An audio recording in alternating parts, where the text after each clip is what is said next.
Shecoya White. She's an assistant professor in microbiology and food safety at Mississippi State University. Dr. White specializes in food microbiology and food safety. She's earned her BS and her master's from Tuskegee University in animal and poultry sciences. She was across the water on us that time. She had to come back over to Mississippi State. And after she pursued her doctorate degree in toxicology with an emphasis in microbial food safety at Iowa State University, she then took her talents to the food industry to work for ConAgra Foods, previously headquarters in Omaha, Nebraska, and then in Vonick, where that's also in Blair, Nebraska as well, right? With a combined experience of almost 10 years. So you've been at it, Dr. White. As a scientific contributor, her exposure to different food and feed products and projects in the food industry have increased within the academic setting. She now uses both her academic and valuable food industry experience to teach and train the next generation of food safety and agriculture advocates. Her program highlights community engagement and service, particularly by working with small produce farmers in the state of Mississippi. And as a produce safety trainer, she helps small produce farmers become compliant with the Food Safety Modernization Act. And so today I want to warmly welcome a previous committee member and my advisor, Dr. Shecoya White. So like Dr. Hendricks mentioned, my background is in animal and dairy sciences. Like she said, I got a BS and a master's from Tuskegee University. So growing up as a military brat, I never had any exposure to the farm. So once I got to Tuskegee, that was my first farm experience. I wanted to become a veterinarian, so I got out there, we played with the cows, etc. But how many of you actually grew up in ag? Yes, no? A couple of people grew up in ag, so some of us have not grown up in ag. So, from my experience after Tuskegee, while I was there, I figured out, hey, I don't want to become a veterinarian anymore. So I spoke to my advisor, I'm like, what are the other opportunities that I may have? And he was like, hey, come along and you can do your master's. I actually had an interesting master's, which was focusing on nutrition, but not necessarily nutrition for animals. I was actually looking at cardiovascular disease for humans. But the funny part of my research, I fed chicken, beef, goat, and pork to hamsters. Do hamsters usually eat meat? No, but you have hamsters that are animal models for humans that you can use to show what the effect would be of certain diets. So that was what I did for my master's, looking at the use of Siobhan. So in the South, there's definitely an uptick in the amount of goat farmers that are present and goat meat in the market. From there, I ended up going to Iowa State and I got a doctorate degree in toxicology, and that's where I ended up finding my passion for food microbiology. I kind of fell into it. I met a very nice professor and I'm like, he's so passionate about everything that he does. I'm like, this is my new passion. And a lot of times, even when it comes to farmers and getting students involved now, it's because of your passion. So I have 2 daughters at home. Anything that I like, they seem to like. So I'm like, we're gonna go out in the yard, we're gonna try to grow something. But for them, with my kids, everything is research. They tell me like, Mommy, I don't wanna be a research experiment or whatever. I'm like, if I give you a cookie, let's see how you're gonna act. They're like, hey, I don't wanna be, no more research experiments. I'm like, look, you see how hyped you were from that cookie? That's research. So from there with my kids, especially with COVID, I got more interested in gardening, farming, starting to grow produce, etc. So then that kind of brings me into why I'm interested in this program. I wish I lived in this area so that I could actually join, but that's fine. But at Iowa State, sorry, I'm a little all over the place this morning. It's all right though. But I was in food microbiology. From there, like you said, we've already discussed that I'm looking at salmonella and pathogens. Dr. Hendricks mentioned that I went to ConAgra Foods. Do we know what that ConAgra Foods are? Have we heard of ConAgra? What's a ConAgra product? I can't hear you. Chicken and beef. So you're thinking of like Tyson. So ConAgra would be Banquet, Marie Callender's, right? Peanut butter, Orville Redenbacher. So when you go to the grocery store and you see these different brands, like, oh, I like Orville Redenbacher better than Act popcorn, right? Guess what? ConAgra makes both of them. Marie Callender's Banquet. ConAgra makes both of them. So when you sit there and sometimes you're like, oh, I'm not going to get that great value brand, guess what? It's not Walmart, right? It's not Walmart. Somebody else is making those products, which all of this goes into all the things that I teach, etc. But once I left ConAgra, I went to a company called Ebonic. They were making animal feed. Did you know that some of the amino acids that are in animal feed come from the production of bacteria? Are there good and bad bacteria? What's good bacteria? Name a product that has good bacteria. Yogurt, cheese, right? So sometimes people are like, oh, you know, Dr. White, I don't like bacteria. And I'm like, do you eat blue cheese? Do you eat yogurt? Pickles, all these different fermentation processes that make these products. I'm like, there are good and bad bacteria. Once I left industry, I came to Mississippi State. I started there as a postdoc in animal science, and food science happened to have a position available. And they're like, hey, we need somebody. And I'm like, yes, I will do it. I would love to be a professor for food science so I can meet great students like formerly Dr. Hendricks and Jalen Smith. On to the next slide. Sorry, it's down on the other slide about my background. I am PCQI trained, PSA, HACCP, etc. So all these things go into making sure that your food is safe. But as an assistant professor at Mississippi State, I teach quite a few classes. I did have a fermentation class, so this was usually when I get the freshmen in and they're like, all bacteria is bad. I'm like, we're gonna play and we're gonna make all the good products that come from good bacteria. So that was my food biotics class that focused on fermentation. I also teach food law, new food product development. When we think of new food product development, what are some of the new food products that you guys have seen on the market? Nothing? You guys don't like new food? How many different flavors of Oreos do they have now? One of my best friends used to work at Mars and the M&Ms. She said that was the funnest job ever. When she moved to Snickers, kind of boring. How many different flavors of Snickers do you see versus M&M, right? They have cookie dough and all that other stuff. Caramel, pretzel. Anytime you look, a new holiday, there's a new M&M flavor. So with that particular class, we focus on finding new products. This last year, the last 2 years, we've worked with Mississippi farmers to see that how they can market themselves. When you think of sweet potatoes, how many times a year do you really think about sweet potatoes?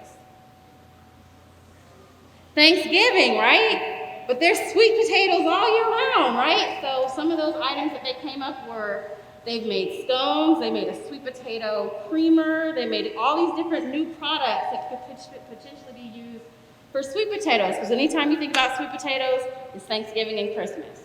So how else can we use those products in other ways to bring in more money to the state of Mississippi?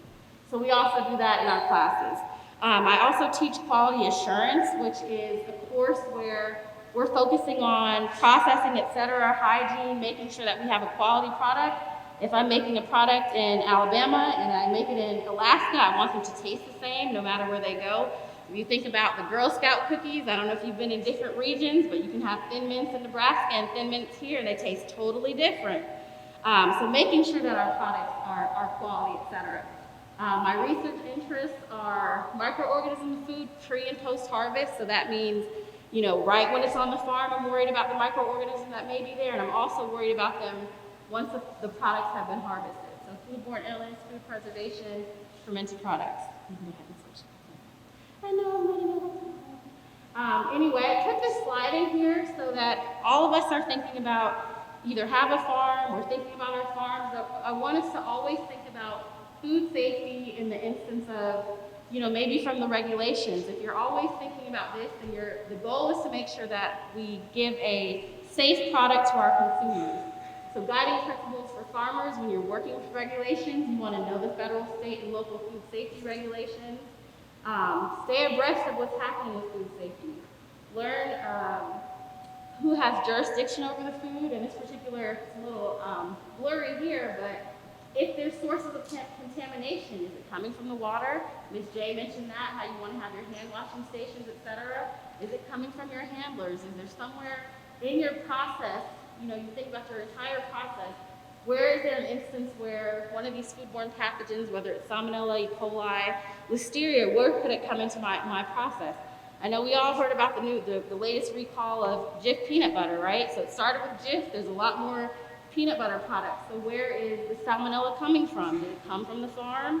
Is it something that happened post-process, et cetera? So that's where, from my standpoint of a food safety specialist, we're now detectives. You guys are all going to be detectives. You're now going to be researchers. If something happens, where could it possibly be coming from? Like Ms. J said, the hand washing stations. If you have a hand washing station right next to your produce, where's the water going to run off to? So you need to make sure even the location of where your hand washing stations is not near the produce where you are. Starting from before the hand washing station, is the water even quality? Is it clean before I go and wash my hands, or am I just rubbing dirty stuff on my hands? You can go to the next one. Thank you. Keep getting the thumbs up for time, but I did want to let you guys know that there are unlimited resources for everything that you're doing. You can always go online for resources. SR1 is a resource. Mississippi State is a resource. You guys are your own resources. And you guys are all in the same network. I'm a beginning farmer also. I'd love to have you guys in my network.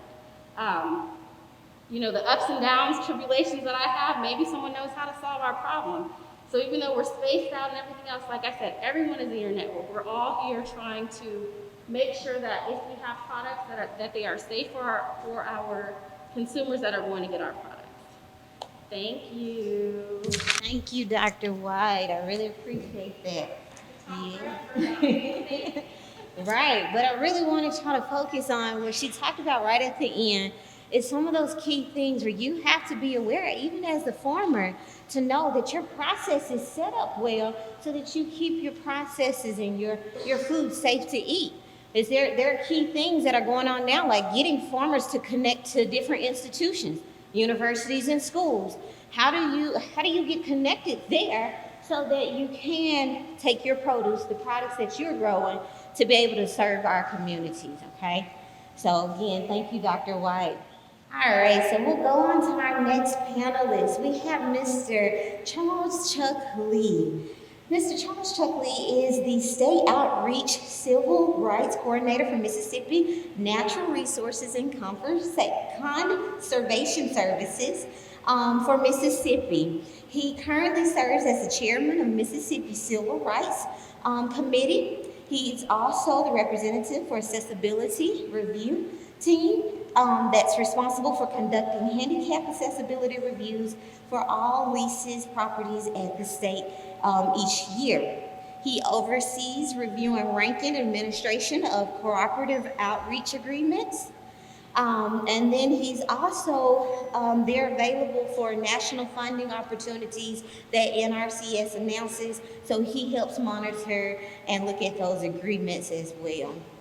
He's been with NRCS since 1999 as a soil conservationist in Neshoba County. He served many counties across Mississippi, like Attala, Choctaw, Humphreys, Holmes, Washington, Sharkey counties.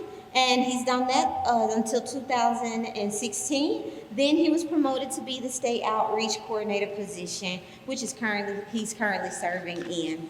One of the beautiful things about him is that he has 2 children and 2 granddaughters, and he's a member of Vertical Church in Madison, Mississippi. Mr. Lee, we present you today. Thank you. Thank you for the kind introduction. Again, I'm Charles Lee. Some people call me Chuck. Been with an RCS 23 plus years. And I'm, kind of been all over the map with what I do or have done through the years with the agency. Currently, one of the more popular or important things I feel like I do is go around talking about the resources. Dr. White brought up a great point about resources that are available to people nowadays, farmers, small farmers, big farmers, all types of ag that you can imagine. We have some source of funding or programs that are available for helping those individuals with what they do day to day.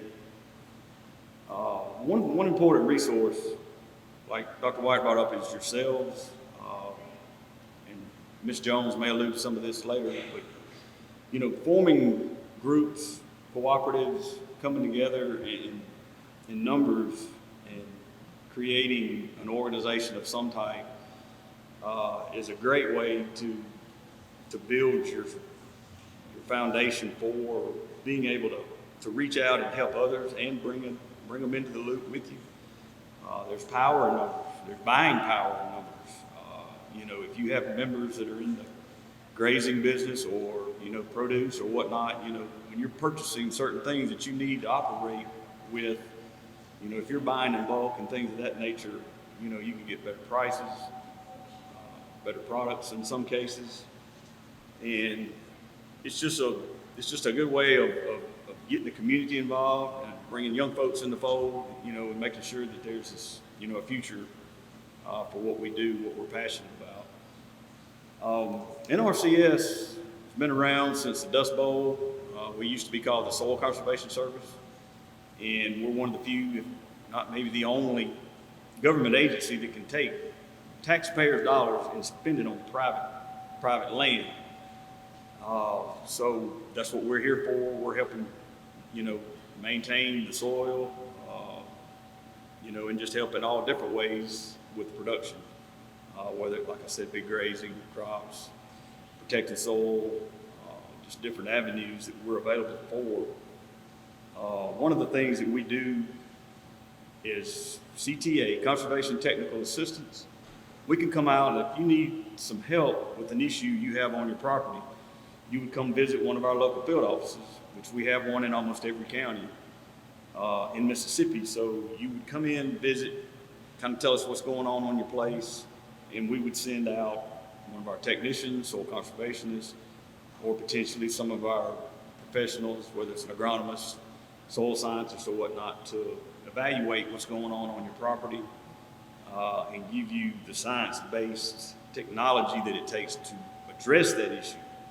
And whether it be surveying, coming up with a plan for pipe installation or things of that nature. And we do that completely free of charge. It doesn't cost you a penny for us to come out and take a look at this, bring in who we need to bring in, wildlife biologists, whatever it may be, to address these issues. So, and we do that free of charge. Doesn't cost you a penny. Takes a little time sometimes. Some of our guys and girls are busy, but once they get there and get you locked in, it's a really good deal. I mean, you can't beat free, right? So, and these guys and girls are very professional. They know what they're talking about, and they'll be happy to come out and take a look at any issues you have. And when they're there, what they're going to offer you is an opportunity to potentially get into one of our programs. And it could be something that's currently happening, or it could be something that won't roll around again until next year, but you would come in if you decided you wanted to try to get in our programs and take care of some eligibility issues with FSA, which is our Farm Service Agency. It's normally in the same building we're in. That's our sister agency. We work hand in hand with our programs with them. You would go see Farm Service Agency and set up a farm and a tract number for your particular property. Okay, once you do that, you're in the system. Then you would come visit with us, and we would take an application, we would do a field visit, go over all the alternatives, and potentially other programs that this same issue would fit under. And at that point, it's just a matter of needing to really pin down the practices, the things that you need to do to address the situation, and apply it to the program. And it goes through a ranking process at this point, because there's a competition for this money. These are voluntary programs, so anybody can come in with an issue and sign up. So once we have the deadline set for all the applications that we have on hand, you go through a ranking process. At that point, we start at the top with the best ranking application and go through the list until we run out of money, which we have a set amount of money for each program for each amount of time that we have to work for, So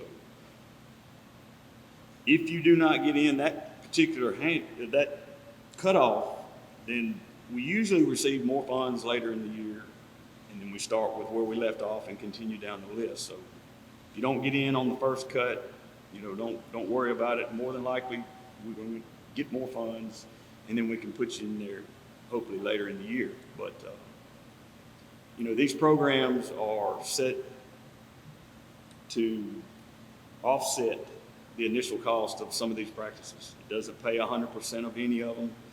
There is going to be some obligations that you're going to have to uphold.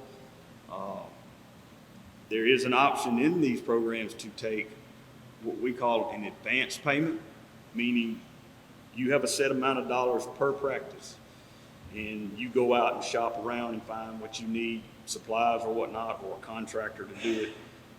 Once you know what that's going to cost you, you go, come see us. We make an advance payment, meaning we give you the money ahead.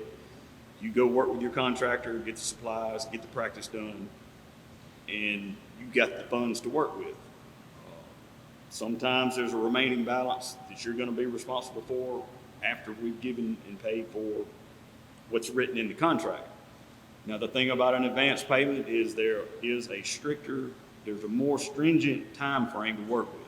It cuts the time way down. I want to say 90 days. If you get an advance payment, you got 90 days to get this completed. So that's why I say you go out and you shop ahead of time. You go find your contractor. You go get your supplies, or at least locate where they're going to be. Know your quantities, know what you need. Come to us, get the advance payment, go to work, get everything done, get it put in. We come inspect it to make sure it's done to specifications, and it's a done deal. If you do not take the advance payment option, you get the quantities, the contractor, you get this installed, and you pay for it. And then once it's completed, we check it for specifications, bring us the receipts, and then we pay whatever is set into the contract. That's the gist of how 99% of our programs work. We do have some easement programs where the government would come in and set up an easement on your property. I mean, it doesn't take over your property in any means, but pay you a lump sum payment based on a certain value. It basically just protects your land from industrial encroachment, or it enhances, in some cases, in wildlife situations, restores the property back to what it used to be. And you still have the rights to hunt it, fish it, lease it, the mineral rights. Everything is still yours. It's just a matter of, if you do forest harvestry, if you go in and need to cut trees and whatnot, we just write up the forestry plan. You cut the timber, you get the money for the timber. We don't have really any ties to it other than protecting it, from being converted to industrial land or, non-productive cropland or something of that nature. So easements are a little different than our cost share programs.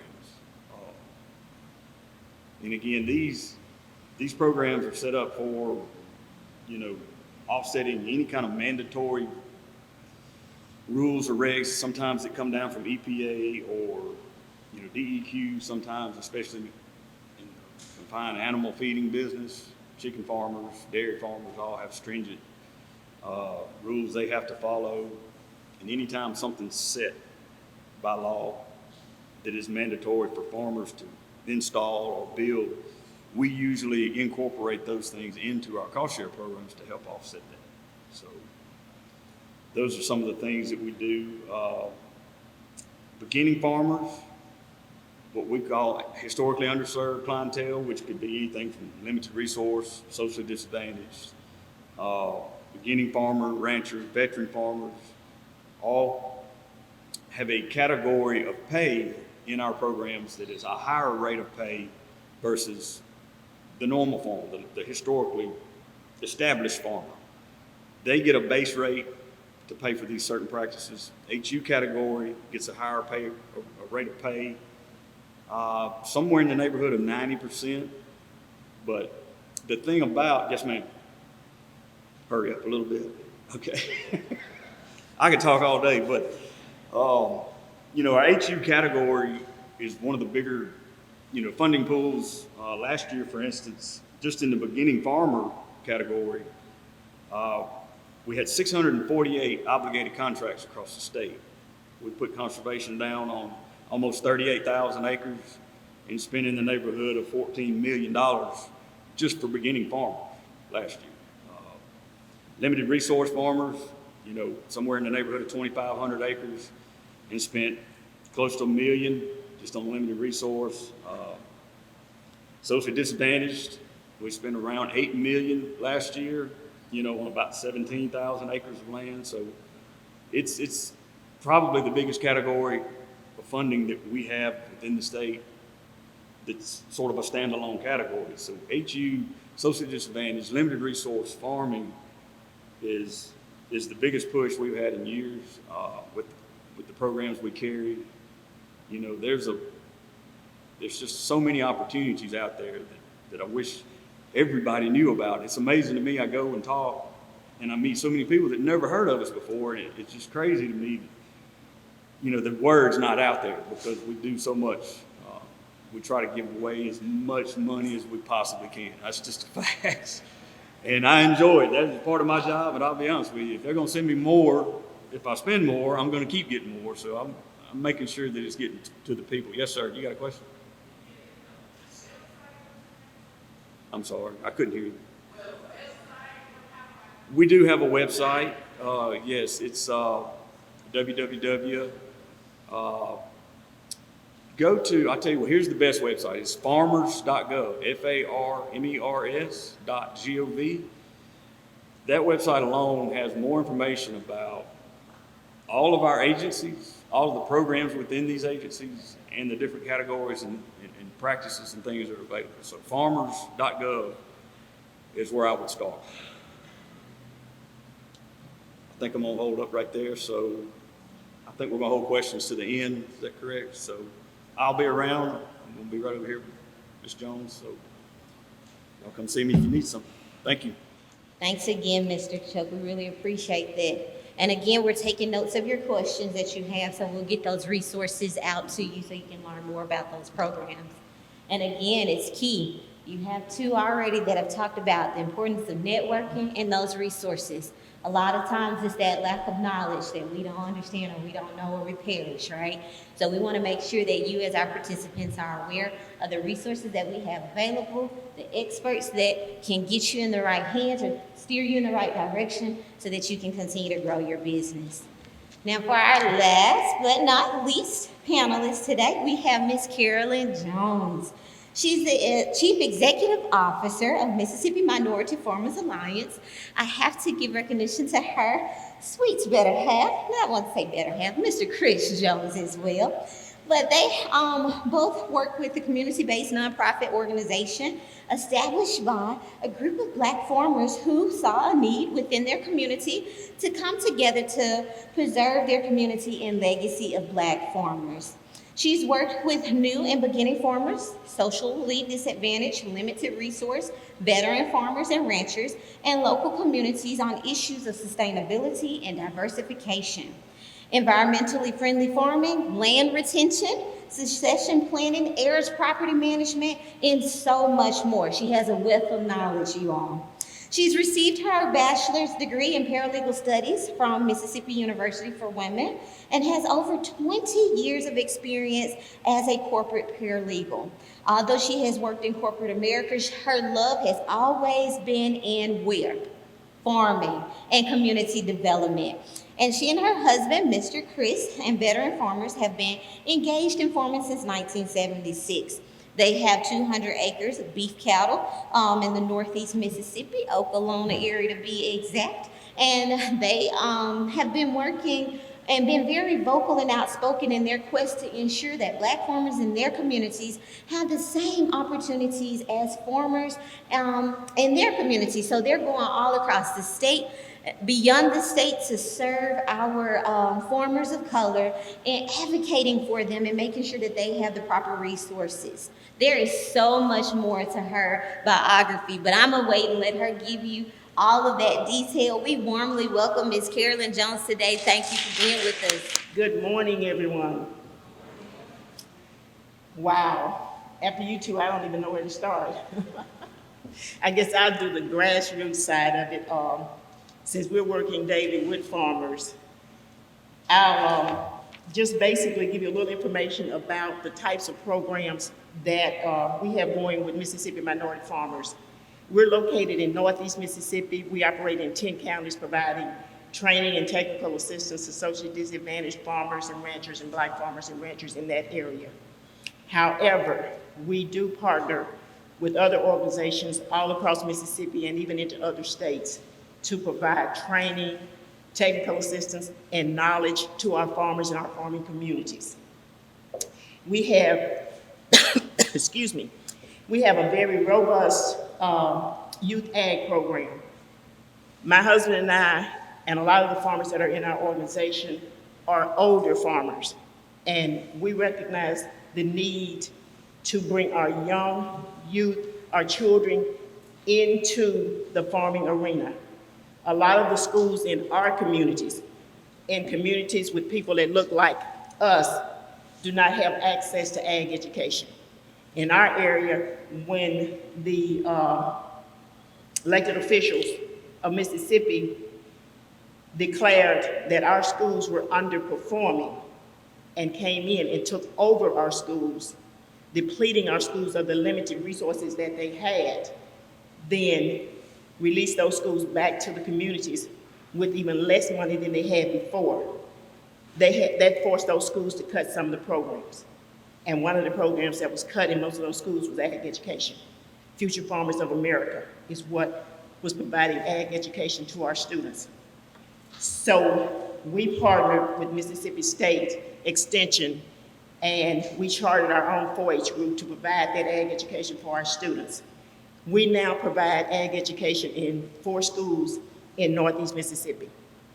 That's just how important we feel about educating our students on ag education. Agriculture is not just farming.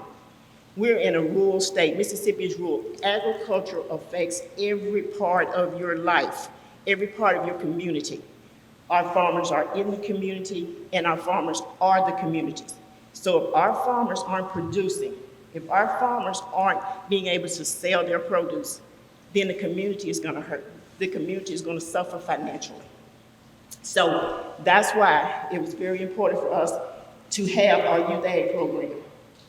We are also concerned about the community health in our areas, community health and wellness.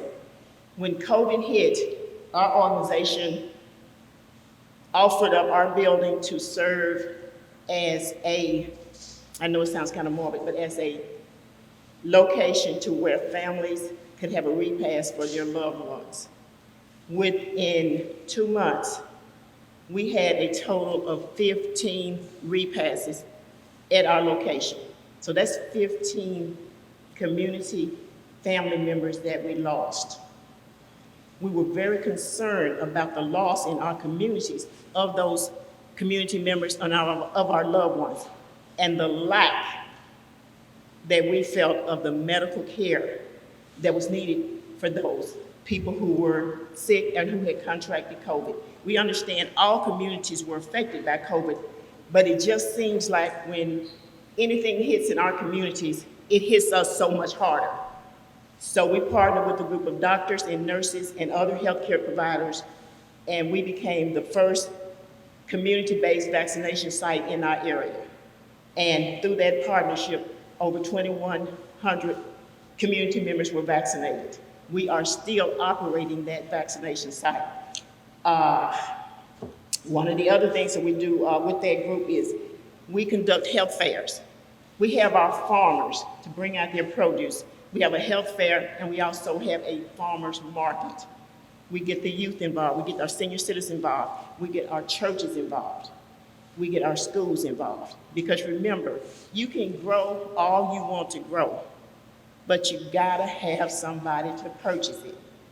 And it would behoove you to invest in your community, in the community where you live. I think that this is a very, very good project that you all are conducting. I commend you for it because it is so needed in our communities. And our work with older farmers, our oldest farmer just turned 98. Our youngest farmer is 2. So there is a wide gap right? But in the middle, we've got our high school students, we've got our college students, we've got our new and beginning farmers. They challenge us as older farmers every day because of the technology. You have to combine everything together in order for your community to thrive. So with you all doing this project, and we have youth and new and beginning farmers in our area that want to go into organic farming. A lot of them are doing what we call, way I came up on the farm, it was just natural. It was just what we did. We didn't have chemicals because we didn't have money to buy fertilizer. So it cycles back around. What we were doing was organic, we just didn't know it because we had nothing else, we had no other choice. Now it has evolved into such a money-making venture until if you're able to get in it, I think it's great. One of the things in our community and one of the things that we stress with our new and beginning farmers is that you have to have a market for it. And if you're growing organic in a community that is underserved, that a large portion is on benefits, state-sponsored or federal-sponsored benefits. If your organic tomato costs $1 and they can get 2 for $1 over here, they're gonna get that 2 for $1, right? So what you wanna do is you wanna be able to get top dollar, but work within your community to build up your community. Organic eating is healthier, we know that. Make it work within your community so that you can make money, but you're also providing good, healthy, nutritious foods that your community members can purchase.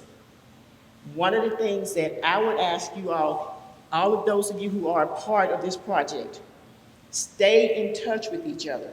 You have a wealth of free knowledge here. Take advantage of that knowledge.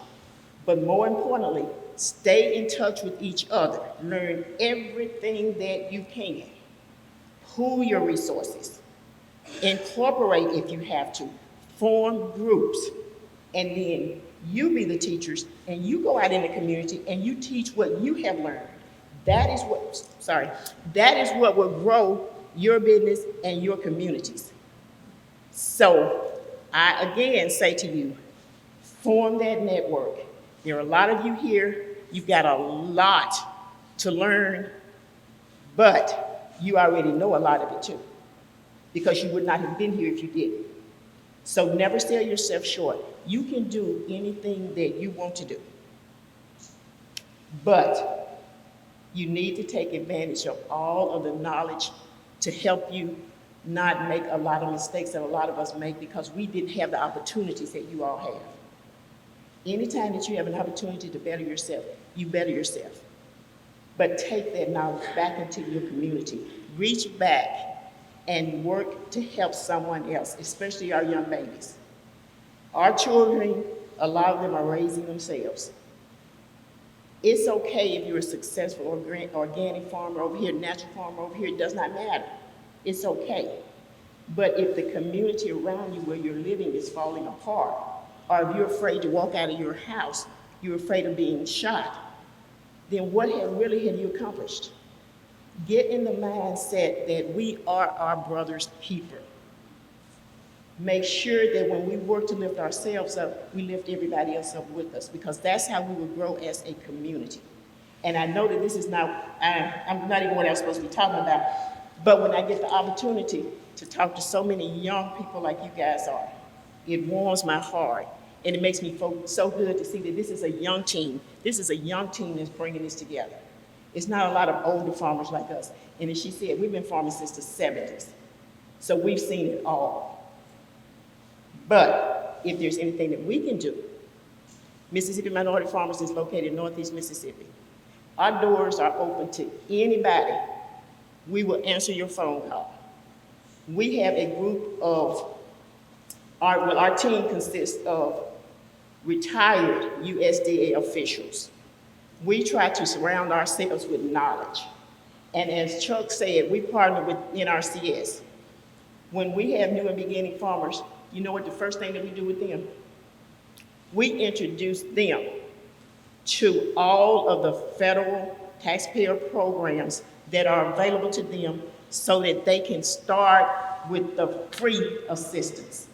And what I mean by free is nothing, of course, we know nothing's ever free, but what I mean by assistance that's sponsored by taxpayers.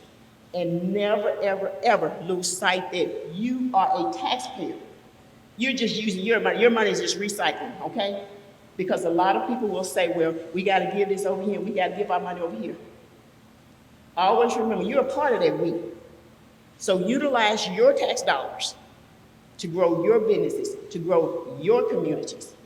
And that is what is so important, that you understand your worth. Because when you do, then you will do better. And I think I will leave it at that.